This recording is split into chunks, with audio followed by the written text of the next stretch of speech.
अस्सलामुअलैकुम।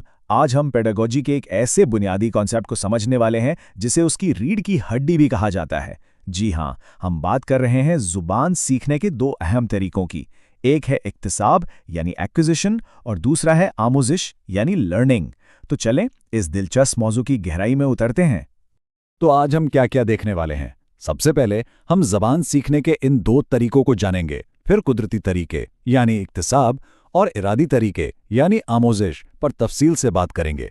इसके बाद हम नोम चॉम्स्की के ज़बरदस्त नज़रिए को समझेंगे, फिर दोनों का मवाजना करेंगे और आखिर में कुछ सवालात के जरिए अपनी समझ को पक्का करेंगे। कभी सोचा है कि एक छोटा बच्चा कैसे अपने आप बगैर किसी मेहनत के अपनी ज़बान बोलना सीख लेता है, जबकि स्कूल में दूसरी ज़बान सीखने के लिए ग्रामर की किताबों से जिद्दोजहद करनी पड़ती है। आज हम इसी राज से पर्दा उठाने वाले हैं कि घर में कुदरती तौर पर ज़बान सीखने और स्कूल में बाकायदा तौर पर सीखने में आखिर फ़र्क क्या है। तो चलें शुरुआत करते हैं पहले और सबसे कुदरती तरीके से, जिसे कहते हैं इक्तिसाब या एक्विजिशन। ये ज़बान पर महारत हासिल करने का एक लाशऊरी यानी सबकॉन्शियस अमल है। तो इक्तिसाब या लैंग्वेज एक्विजिशन है क्या? ये एक कुदरती और लाशऊरी अमल है जिसमें कोई बच्चा जुबान सीखने की कोशिश नहीं करता, बल्कि अपने माहौल से उसे खुद ब खुद जज्ब कर लेता है, बिल्कुल एक स्पंज की तरह जो पानी जज्ब कर लेता है। इसे हिंदी में अर्जन भी कहते हैं। अब ज़रा इसके खुसूसियात पर नज़र डालें। ये अमल बिल्कुल गैर रस्मी है, मतलब ना कोई स्कूल, ना कोई उस्ताद, ना कोई किताब। इसमें ग्रामर के उसूल रटने की भी कोई ज़रूरत नहीं होती। ये बुनियादी तौर पर मादरी ज़ुबान सीखने का तरीका है। और सबसे अहम बात, यहाँ तवज्जो मतलब समझने पर होती है, दुरुस्तगी पर नहीं। तभी तो छोटे बच्चे अक्सर कहते हैं मैंने रोटी खाया, और सब उनका मतलब समझ जाते हैं। इसकी सबसे बेहतरीन मिसाल तो हर घर में मौजूद है। एक छोटा बच्चा जो अपने घर वालों को सुन सुनकर खुद ब खुद अपनी मादरी जुबान बोलना शुरू कर देता है।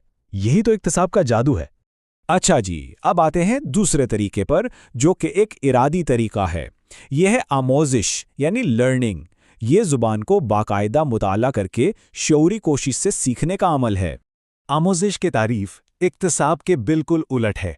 ये एक शऊरी और इरादी अमल है जिसमें सीखने वाला जानबूझकर पूरी कोशिश और मेहनत के साथ एक ज़बान को सीखता है। इसे हिंदी में अधिगम कहा जाता है।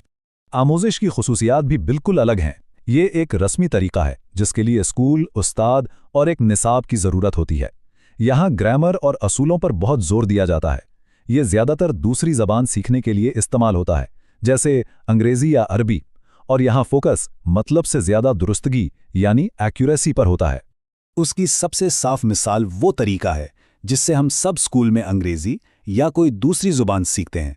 याद है ना कैसे ग्रामर के उसूलों, जुमलों की साख्त और अल्फाज के सही इस्तेमाल पर पूरी तवज्जो दी जाती है। तो सवाल ये पैदा होता है कि ये कुदरती तौर पर ज़बान सीखना यानी इक्तिसाब आखिर होता कैसे है? इसके पीछे साइंस क्या है? यहाँ एंट्री होती है मशहूर माहिर लिसानियात नोम चॉम्स्की की। उनका नज़रिया ये है कि ज़बान सीखने का हार्डवेयर हमारे दिमाग में पैदाइशी तौर पर मौजूद होता है। चॉम्स्की के 3 बुनियादी ख्यालात हैं। पहला, पैदाइशी सलाहियत यानी इंसान ज़बान सीखने की काबिलियत के साथ ही पैदा होता है। दूसरा, LAD यानी लैंग्वेज एक्विजिशन डिवाइस। ये हमारे दिमाग में एक कुदरती निज़ाम है जो बच्चों को माहौल से ज़बान सुनकर खुद ब खुद ग्रामर के उसूल बनाने में मदद करता है। और तीसरा है आफाकी ग्रामर यानी यूनिवर्सल ग्रामर।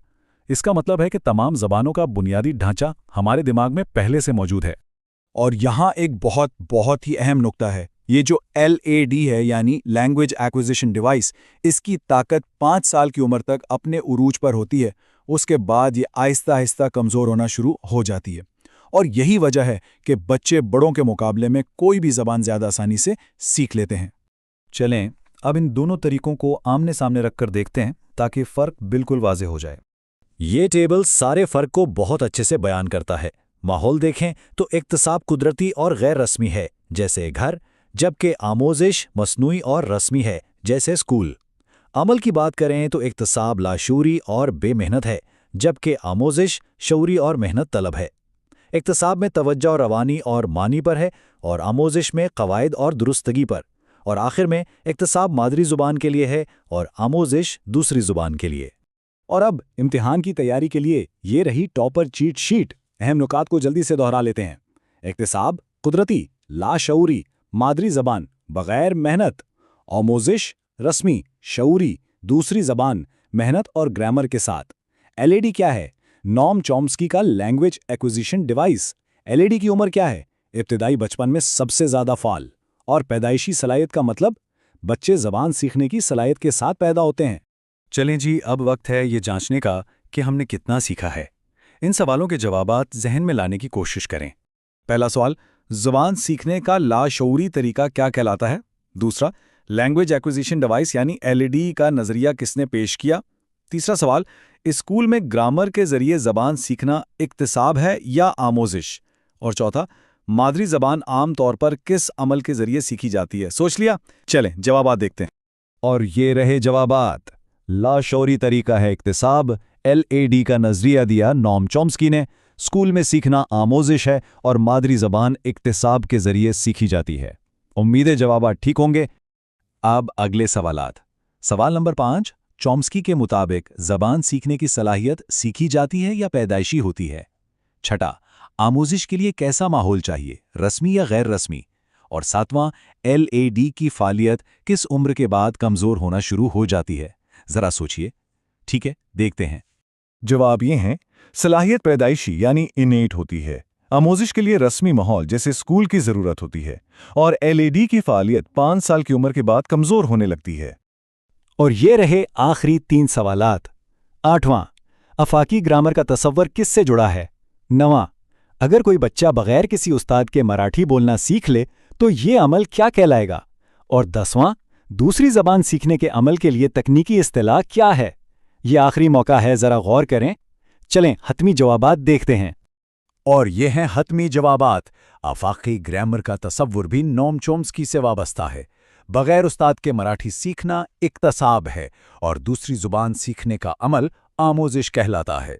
बहुत खूब। तो ये था इक्तसाब और आमोजिश का फ़र्क। उम्मीद है ये कॉन्सेप्ट अब बिल्कुल साफ हो गया होगा। अब जबकि ये बुनियाद मजबूत हो गई है तो क्या ख्याल है अगले सेशन की तरफ बढ़ें और तदरीस के उसूलों जैसे मालूम से नामालूम और आसान से मुश्किल की तरफ चलें?